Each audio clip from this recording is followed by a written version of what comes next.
And, to start with, not one of us would be here without one. So we all have something to be thankful for. Now, it's from that moment of birth that sometimes things get a little sticky. You know what I mean?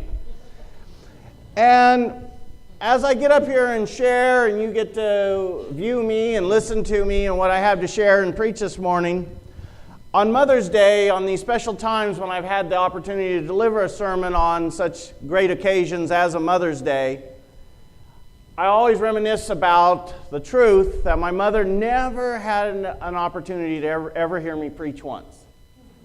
And I was preaching since I've been 28 years old, so that's only been 6 years. Going on to my 23rd year of preaching is my mom contracted a very serious illness at about the time that I graduated from the School of Ministry and never had the opportunity to ever hear me preach live. But I know her spirit's around. I know her spirit's around. So, with the elections having just taken place, and knowing how much my mom was never a huge fan of politicians, and with her always loving a good story, I thought I would share this one in her honor today. Here it goes. While walking down the street one day, a member of Parliament is tragically hit by a truck and dies. His soul arrives in heaven and is met by St. Peter at the entrance. "Welcome to heaven," says St. Peter. "But before you settle in, it seems there is a problem. We seldom see a high official around these parts. You see, so we're not sure what to do with you." "No problem, just let me in," says the man. "Well, I'd like to, but I have orders from higher up. What we'll do is have you spend 1 day in hell and 1 in heaven. Then you can choose where to spend eternity." "Really, I've made up my mind. I want to be in heaven," says the MP. "I'm sorry, but we have our rules." And with that, St. Peter escorts him to the elevator and he goes down, down, down to hell. The doors open and he finds himself in the middle of a lush green golf course. In the distance is a clubhouse, and standing in front of it are all his friends and other politicians who had worked with him. Everyone is very happy and in evening dress. They run to greet him, shake his hand, and reminisce about the good times they had while getting rich at the expense of the people. I'm only reading the lines. They play a friendly game of golf, and then they dine on lobster, caviar, and champagne. Also present is the devil, who really is very friendly and a nice guy who has a good time dancing and telling jokes. They're having such a good time that before he realizes it's time to go, everyone gives him a hearty farewell and waves while the elevator rises back up. The elevator goes up, up, up. The door opens on heaven, where St. Peter is waiting for him.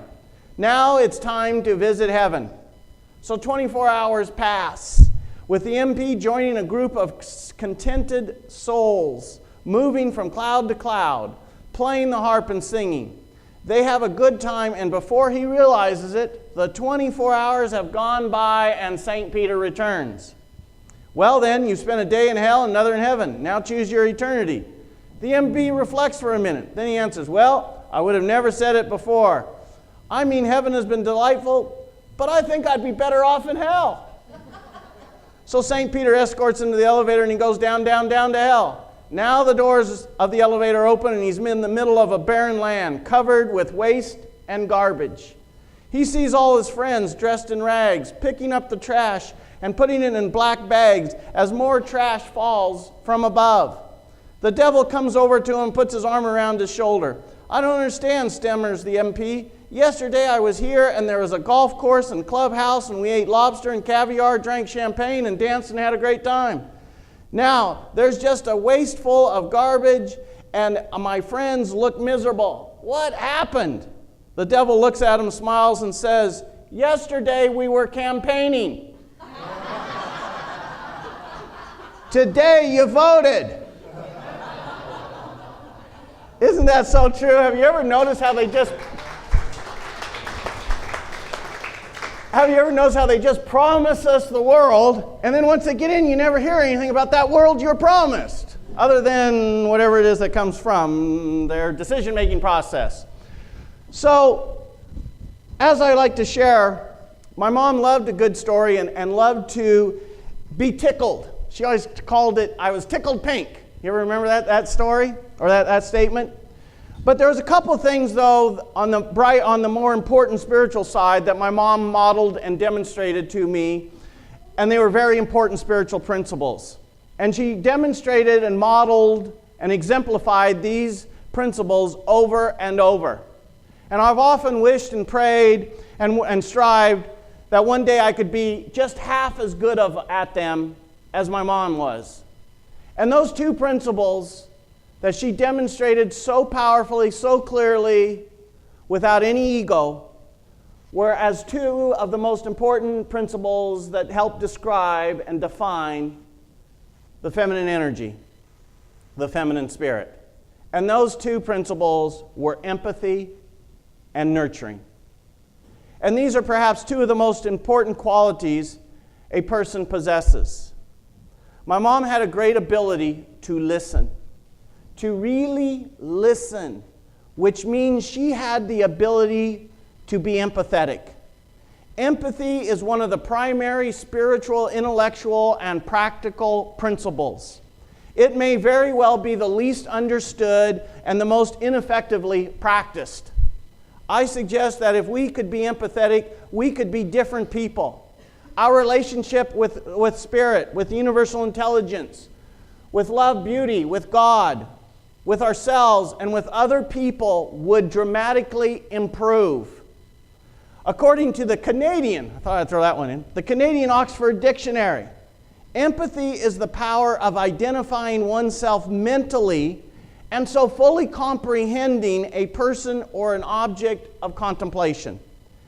Empathy is the capacity to conceptualize the impact of our bad habits, behaviors, ill-timed words, and addictions, that the impact that these behaviors have on others, as well as on ourselves.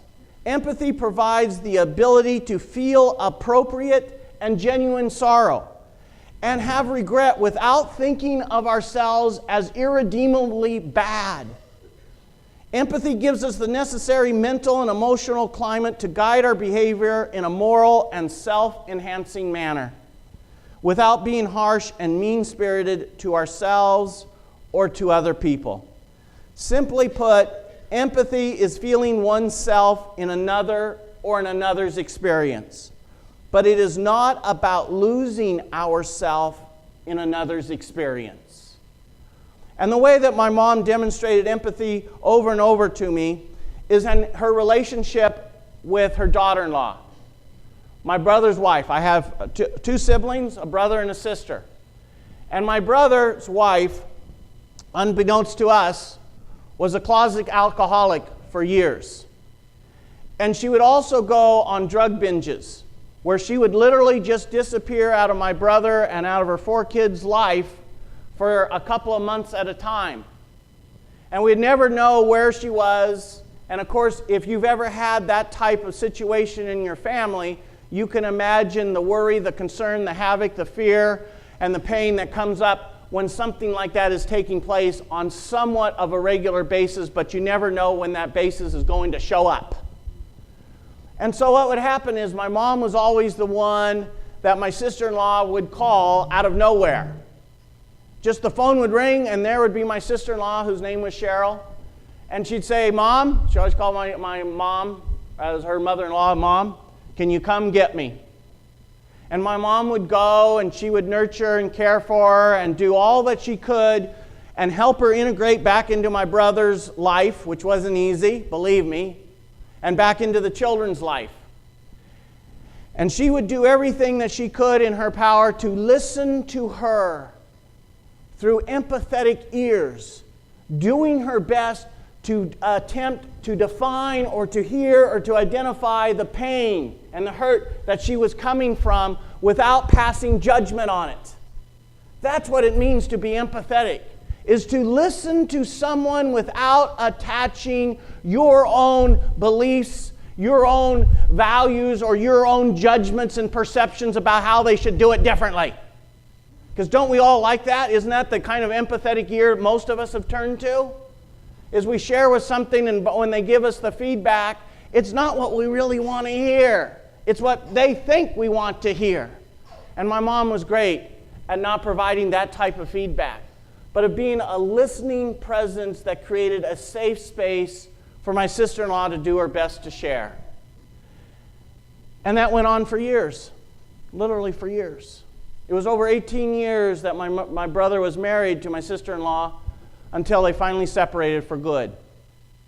And then my brother died 10, 12 years after they separated. And that space of nurturing, of empathy, was carried on through my brother's children, who went to Tennessee and found her in absolute squalor conditions upon my brother's death, and arranged for her to fly out to attend the funeral. And they've now taken her in under their wings and care for her in such a nurturing and empathetic way that my mother would be very proud that her grandchildren are carrying on what she taught them without realizing that she was teaching anyone. She was just being herself. So one of the most important qualities that we can learn, especially from the beautiful females in our life, is maybe it always wasn't demonstrated by who you thought it should have been, starting with your mother.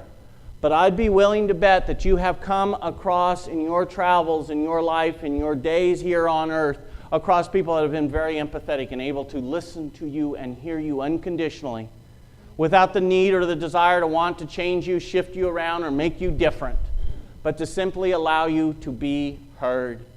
And how you know you're listening, or you have the possibility or potential to engage with a person that is empathetic, is that after you spend an hour or so in conversation with them, that you realize that half of the time or better, they spent time asking you questions or finding out about you, instead of just telling you about their own life.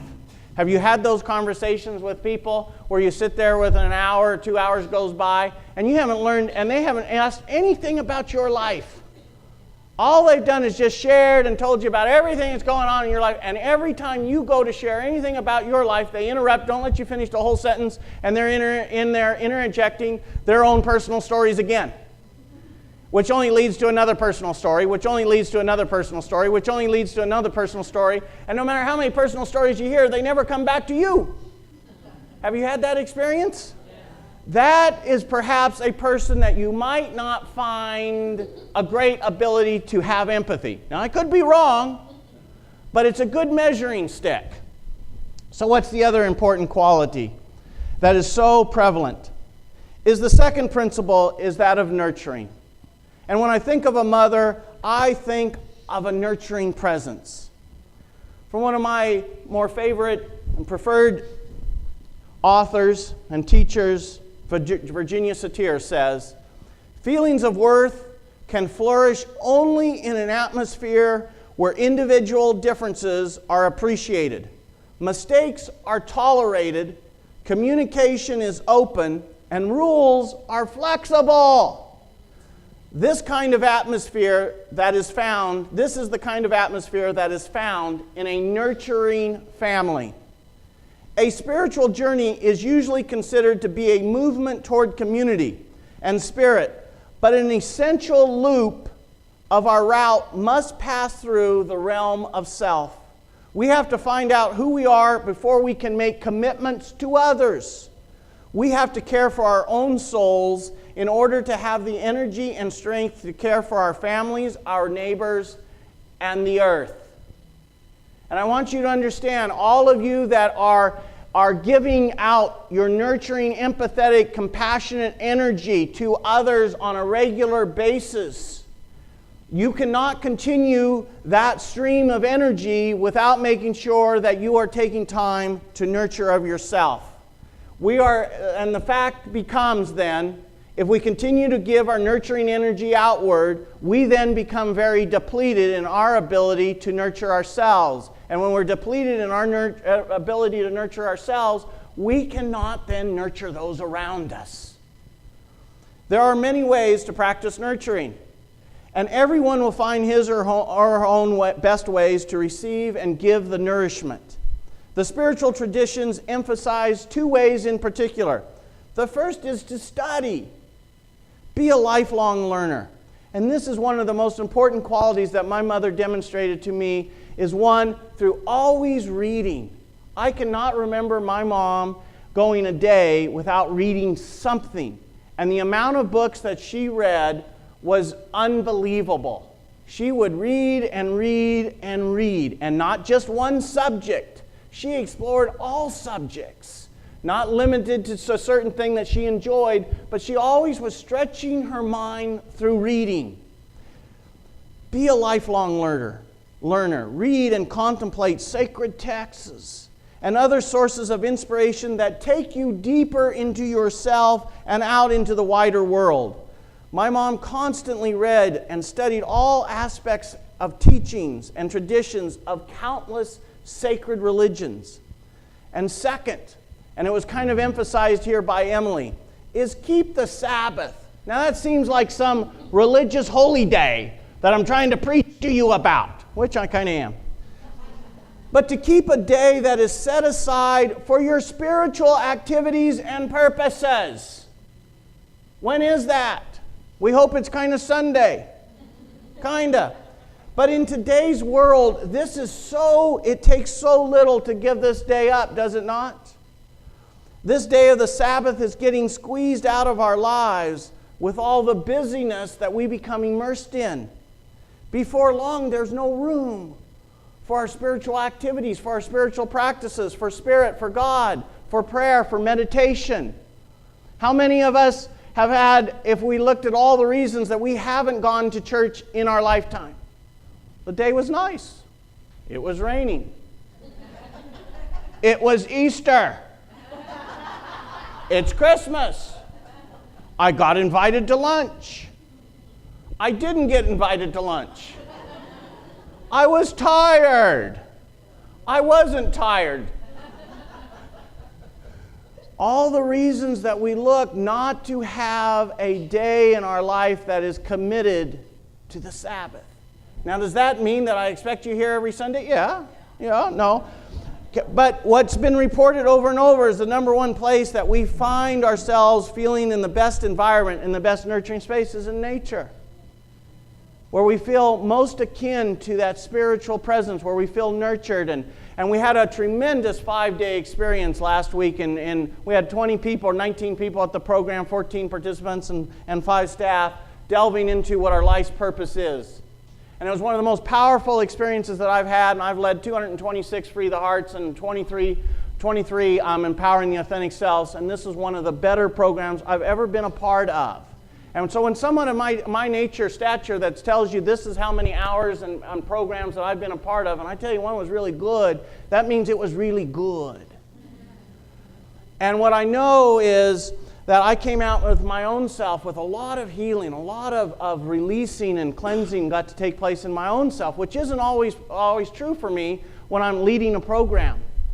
And it was a very powerful time, though, for us to come together and to discover what each purpose of each soul that is walking here on earth, why they're here. And to walk out of there knowing without a shadow of doubt, here's why I am here. And I'm clear on why I am here.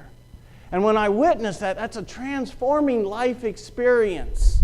And what I know is that is a way that we create a space for us to nurture ourselves, and the way that God nurtures us is through delivering our purpose to each other, to sharing our purpose with the world on why is it that your human body, your DNA that has formed this beautiful structure that you call your body is here. Why is it here housing this thing? And what is it here to do? And when we discover what that is, man, that's a powerful space. And my mother started by creating a space for me to unfold into my purpose. She nurtured my spirit in such a way that the thought of getting up in front of people and revealing stuff about your life wasn't that frightening. And she taught me that if I can listen to that thing that is inside of us that causes life to happen, if I can listen to that and tune out all my human stuff, that's going on. The human stuff, well, I wonder what they're thinking about me right now while I'm talking. I have those thoughts while I'm standing up here. If you're wondering what I'm thinking while I'm standing up here, looking out at all you, those are some of the thoughts. I'm wondering, am I getting through to that person? Do they have any idea what I'm saying? These are my thoughts. If you shared with me what your real thoughts are that are going on right now, I'm sure there's been thoughts of, man, that guy's goofy. He doesn't have a suit and tie on. He's got an American accent. He's tall. His hair's thinning. He's got a punch belly, and he's darn cute. I don't know what it is. All of that. That's So a regular regimen of nurturing helps us achieve a balance in our life between inner exploration and our outer involvement. But if there's no balance, if all that we spend is the majority of our time in our outer involvement, that means relationships, works, doing things, running around, coffee, whatever it is. But it's being aware that we need to have that balance in our life. Because when we feel imbalanced, that things are out of whack in your life is a sure sign that you need to step back and engage in self-care to regain your equilibrium. Actually, we usually recognize our needs for nurturing by its contrast. If you're feeling deprived, ignored, neglected, if you are starved for attention, most likely you lack spiritual sustenance in other areas of your life as well. There are also shadow elements associated with nurturing. We can be so involved in nurturing ourselves that we become totally self-absorbed. We can go too far under the guise of nurturing others, so that our caring becomes a way of controlling them. Or we can sacrifice ourselves and our best interests in our concern for others and mistakenly codependency as nurturing. Again, a lack of balance is the key symptom. So lastly, around my mother, is she modeled the difference between management and leadership. And what she taught me about management and leadership is management is about arranging and telling. Bless you. And leadership is about nurturing and enhancing those around you. These are also 18 truths that my mama taught me about life. Except the fact that some days you're the pigeon and some days you're the statue. Always keep your words soft and sweet, just in case you have to eat them. Always read stuff that will make you look good if you die in the middle of the night. Drive carefully. It's not only cars that can be recalled by their maker. If you can't be kind, at least have the decency to be vague. I'm proud of you for getting that one. If you lend someone $20 and never see that person again, it was probably worth the $20.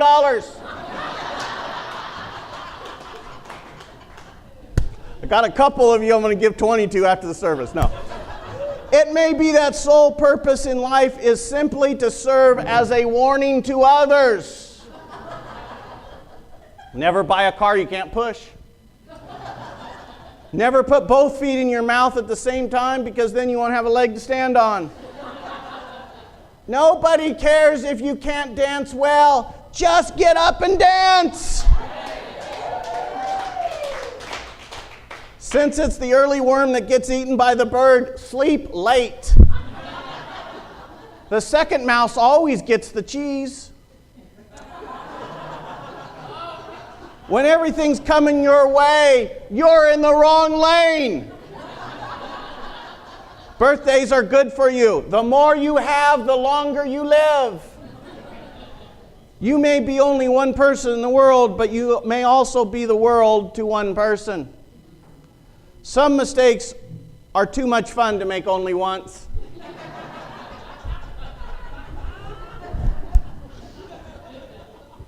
And the last two. A truly happy person is one who can enjoy the scenery on a detour. Otherwise, when you're lost. And finally, if my mom practiced one of these fun truths, these fun lessons, this is probably the one that she taught the best. We could learn a lot from crayons. Some are sharp, some are pretty, and some are dull. Some have weird names, and all are different colors, but they all have to live in the same box. And perhaps some of our mothers that we were raised by had difficult childhoods, such as the author Amy Tans, who is well known for her books, such book as The Joy Luck Club. And I had the pleasure of preaching with her in the congregation a few times when I spoke regularly in Oakland, California. And what Amy says about her mother is, she says, "My mother had a very difficult childhood, having seen her own mother kill herself. So she didn't always know how to be the nurturing mother that we all expect we should have had." In the end, wouldn't it be great to have one moment where we could meet our mom and we could set aside all of our issues, all of our resentments, all of our wounds, and all of our hurts? Wouldn't it be great if we could put all that stuff aside for one moment and she could do the same towards us? And we could have a moment at some time where we just come together in the pureness of unconditional love and be able to embrace each other without the issues, without the hurts, without the wounds that are included in those hugs. Can you imagine being able to put that stuff aside? That's why there's magic in the word mother. To be able to put that energy aside for a moment and come together as two pure, innocent, divine expressions of love happening in a heart moment. That's what those moments are for. Is there a moment waiting for you like that today? Is the person sitting within arm's reach of you? Or you want to hang on because they said or looked at you like that one time or many times? So how important is our nurturing and loving, and the importance truly of being able to give birth? Here in an industrialized world, we are very fortunate enough for the women that have given birth or been born to understand that we have access to hospitals, to medical care, and that women in North America, especially in Europe, have plenty of food to eat. Mother's Day is a happy occasion for these women, spent celebrating that special woman in our lives who is the steward of early life. It is a day marked by indulgence, chocolate, or flower sending, or a tender phone call or loving card. But for many mothers in the world, the act of giving life is undertaken at great risk to one's own life. This Mother's Day, let us honor the millions of women around the globe for whom motherhood is still a great gamble.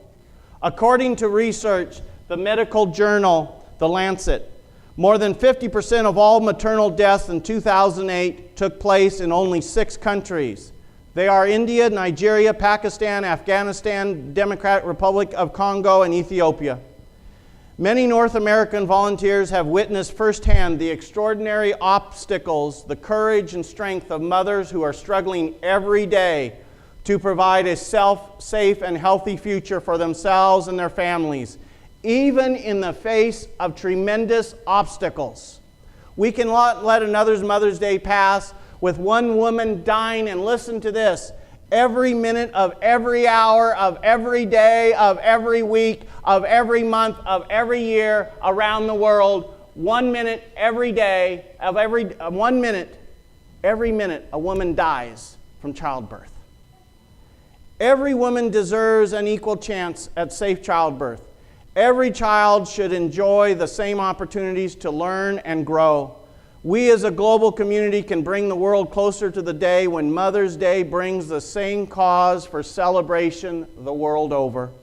This is something we can achieve through prayer, through selfless service, and through financial generosity. Organizations such as Women to Women International is a great organization to support. Nurturing and empathy are the 2 most powerful attributes that a mother has. Literally, when these two principles are combined, they can save a life. So there truly is magic in a mother's words and in her nurturing energy. A mother can utter a word of compassion and make all our cares fall away. She can brighten a home with the sound of her laughter and make life delightful and joyous. A mother possesses incredible wisdom to know when her baby is not dead. And wonderful insight and skill that we just saw played out. In each human heart is that one special corner which only a mother can fill.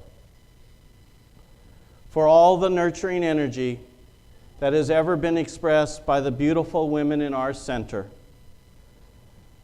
the men would like to honor you by presenting you with a gift of appreciation and gratitude.